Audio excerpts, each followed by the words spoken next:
few years ago, everyone was convinced 3D printed houses were about to make traditional construction obsolete. Print a house in 24 hours. $4,000 for a 500 square foot home. Robots doing all the work, while human labor became optional. None of that happened the way it was promised. And I think that's actually the most interesting story in residential construction right now. Not because 3D printing failed, but because while everyone was watching giant robotic printers extrude concrete walls, prefab quietly became the thing actually solving the housing crisis those printers were supposed to fix. Today, we're doing a real comparison. What 3D printing actually delivers right now, where it genuinely struggles, and why prefab, the less flashy, less headline-grabbing option, is outperforming it on almost every metric that actually matters to a real buyer. Get comfortable. This is a long one. Before we get into it, if you want the honest, unhyped version of construction tech breakdowns, subscribe to Elite Prefab Homes. That's genuinely what keeps this channel making videos like this one.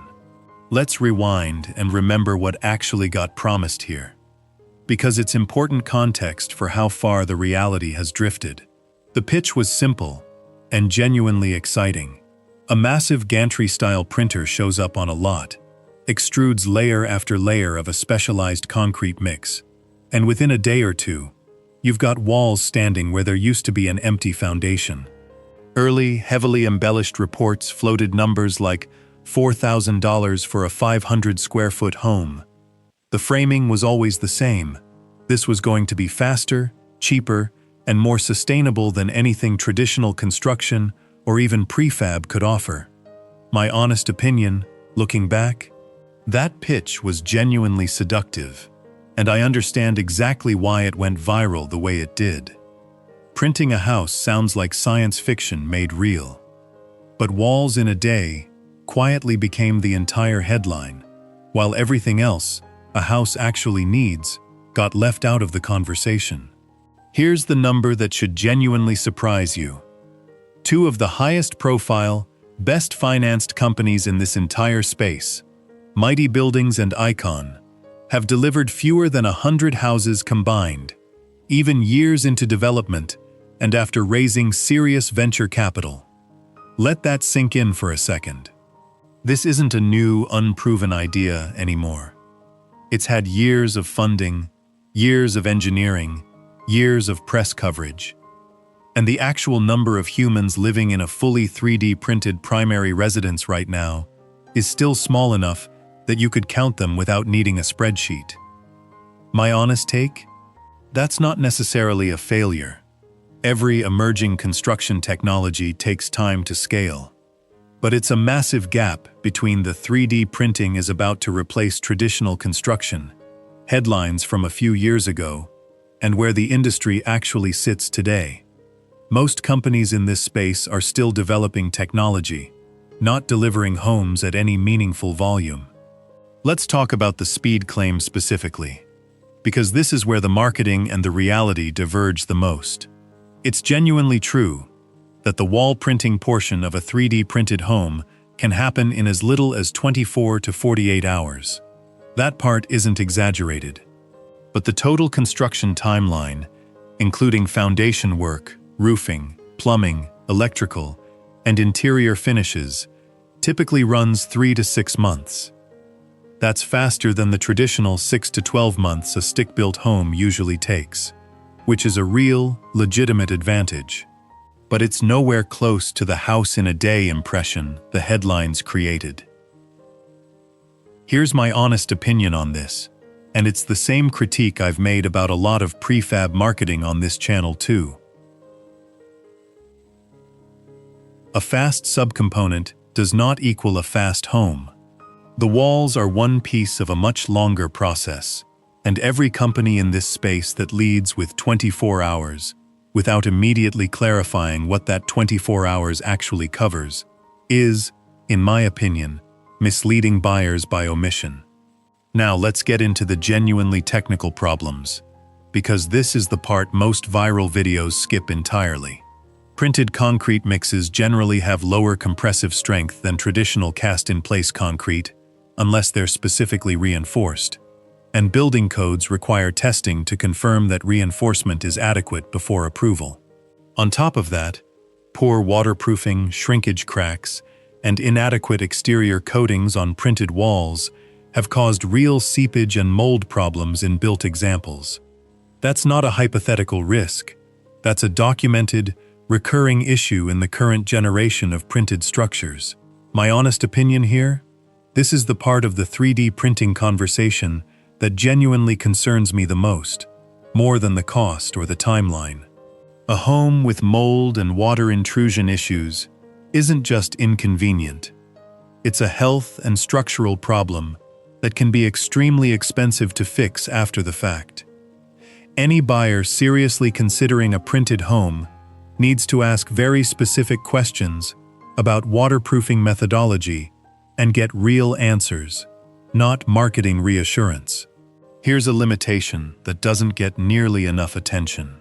Most 3D printed homes today are single-story, or at best, limited multi-story prototypes.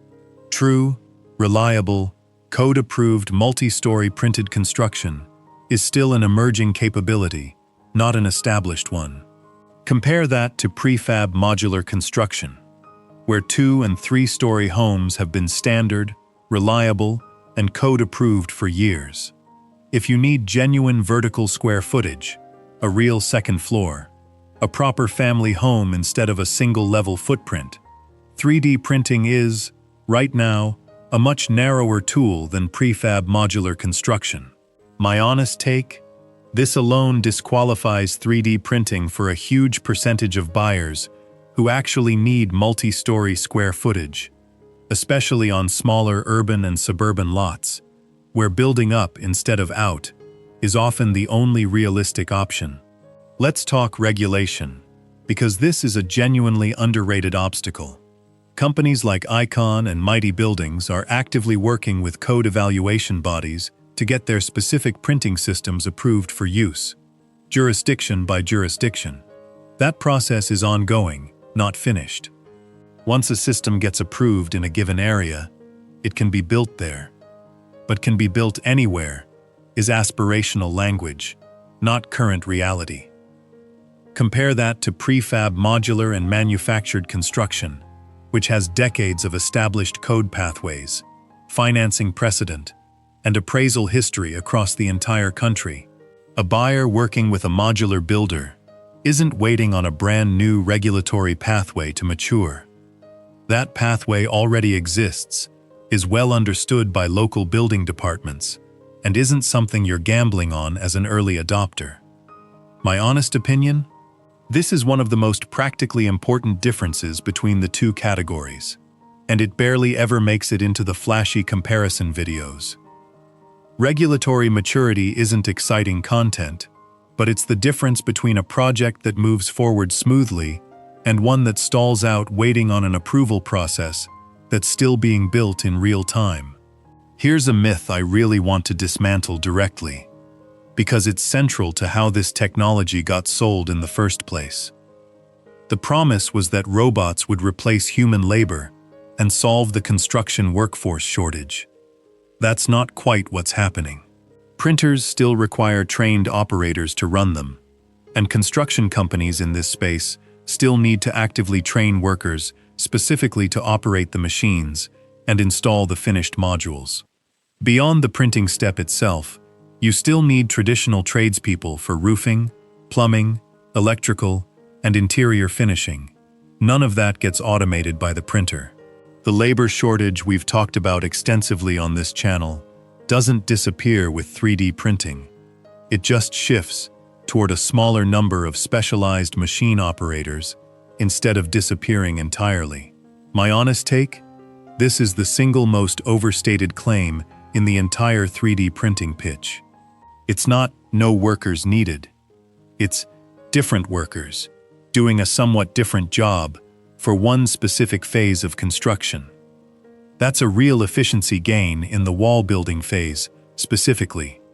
But it's a much smaller win than the original Robots replace construction workers, narrative implied.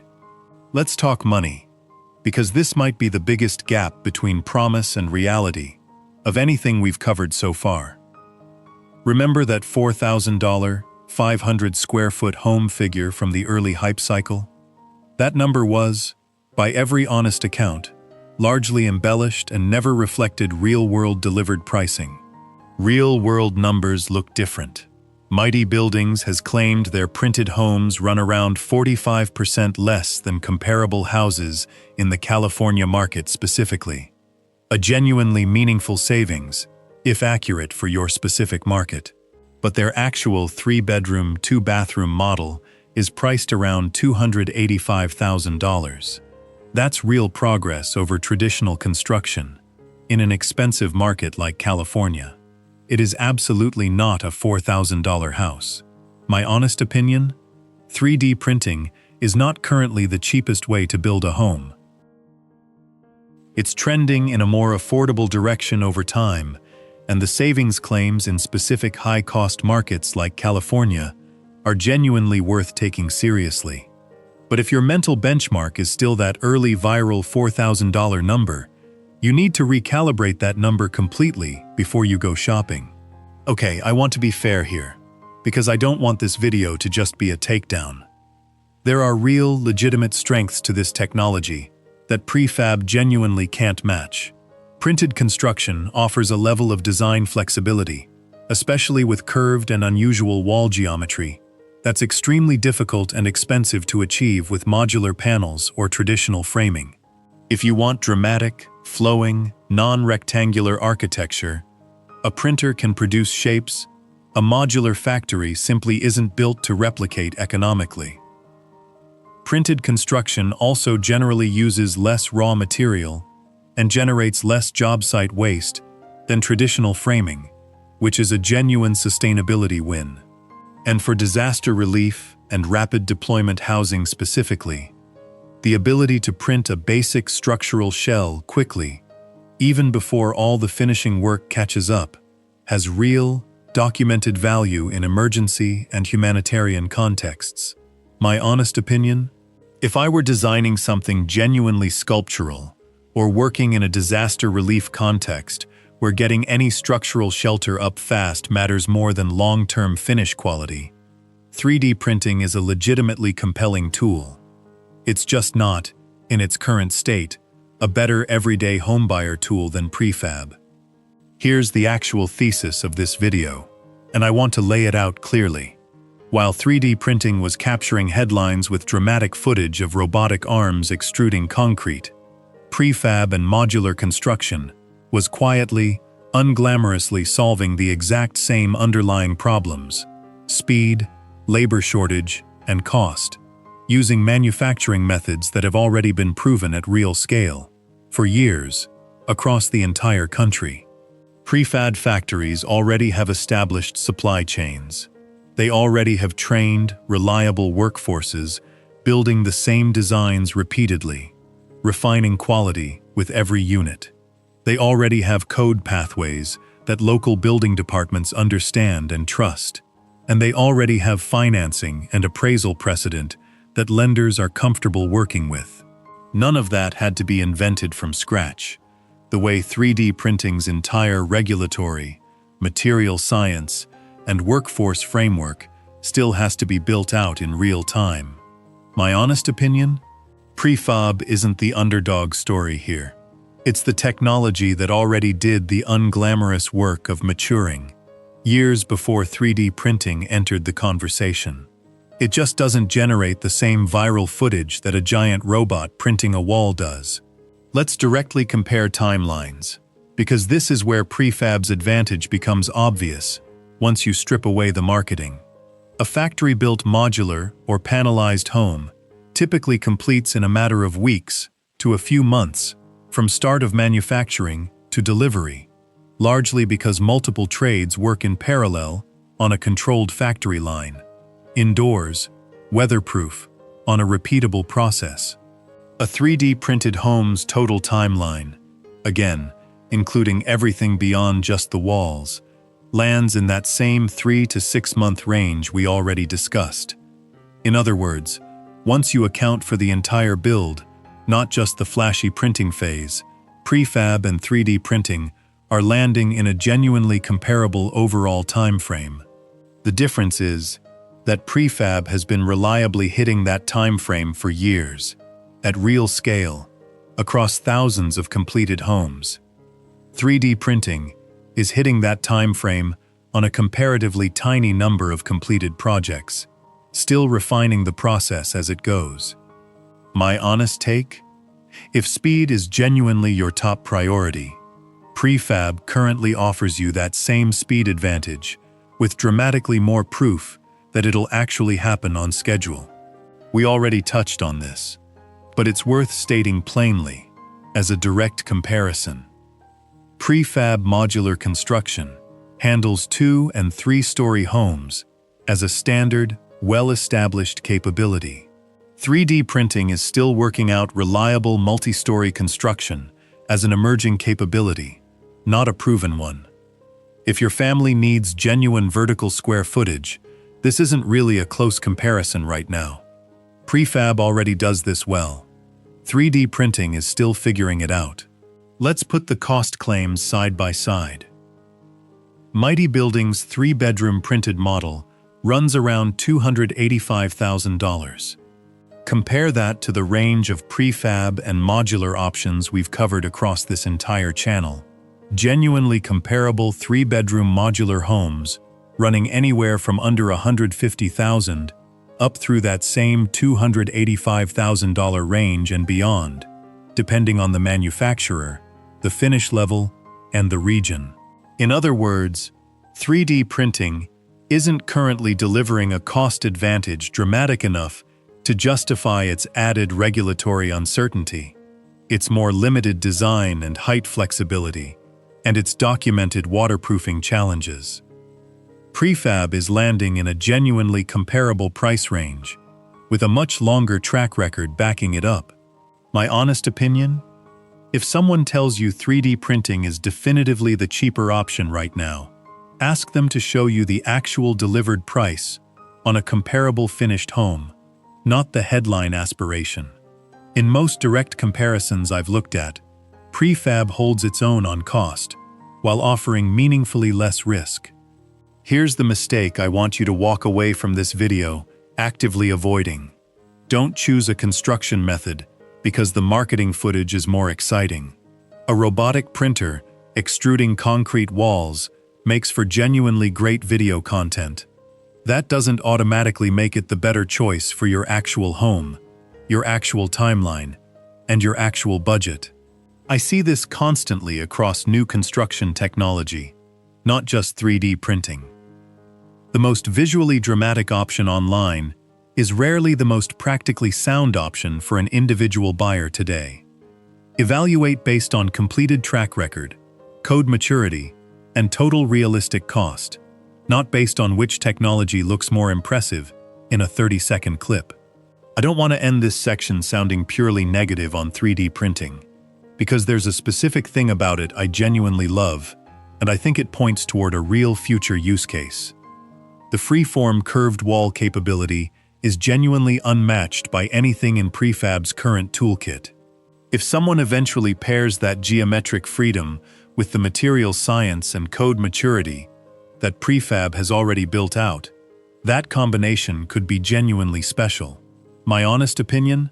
I think 3D printing's real future isn't necessarily replacing prefab head-to-head on standard family homes.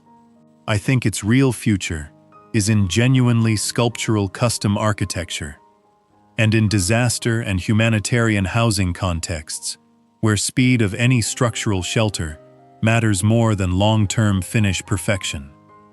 Those are both genuinely valuable lanes. They're just different lanes than your next family home, at least for now. Let's talk about where I think both of these technologies are actually headed, because I don't think this is a permanent verdict against 3D printing. I think it's a snapshot of where things stand right now. 3D printing companies are actively working through code approval processes, market by market, And that work will keep expanding where these systems can legally be built. Material science around printed concrete mixes will keep improving, and I genuinely expect waterproofing and strength issues to keep getting better as more homes get built and more real-world data comes back to these companies. Multi-story printing will mature too, eventually. Meanwhile, prefab isn't standing still either. We've covered on this channel how prefab manufacturers are investing heavily in automation, in new materials, and in genuinely ambitious multi-bedroom and multi-story layouts that didn't exist a few years ago. My honest prediction? These two categories probably converge over time, more than one fully replacing the other. Picture prefab-style factory efficiency and established code pathways, combined with 3D printing's geometric design freedom, eventually merging into hybrid construction methods that take the best of both. We're not there yet, but the direction feels genuinely plausible to me. So why are prefab homes quietly solving the problems 3D printing still can't? Because prefab already did the slow, unglamorous work of maturing. Building code pathways, financing precedent, reliable multi-story capability, and a genuinely proven, waterproof, livable track record, years before 3D printing entered the conversation. 3D printing captured the headlines. Prefab captured the actual results. That doesn't mean 3D printing is a dead end. I genuinely think it's one of the more exciting technologies in this entire industry, and I think its best use cases are still ahead of it. But if you're choosing a construction method for your actual home today, based on what's actually proven, actually code-approved, and actually livable at scale right now, prefab is the technology quietly winning this comparison, even without the dramatic robotic footage to prove it. If breakdowns like this, the honest, no-hype version of construction tech, are exactly what you come here for, that's the whole reason Elite Prefab Homes exists. Subscribe so you don't miss the next one. Do you think 3D printing eventually catches up? Or is prefab just the smarter bet long-term? Tell me in the comments. I read every single one.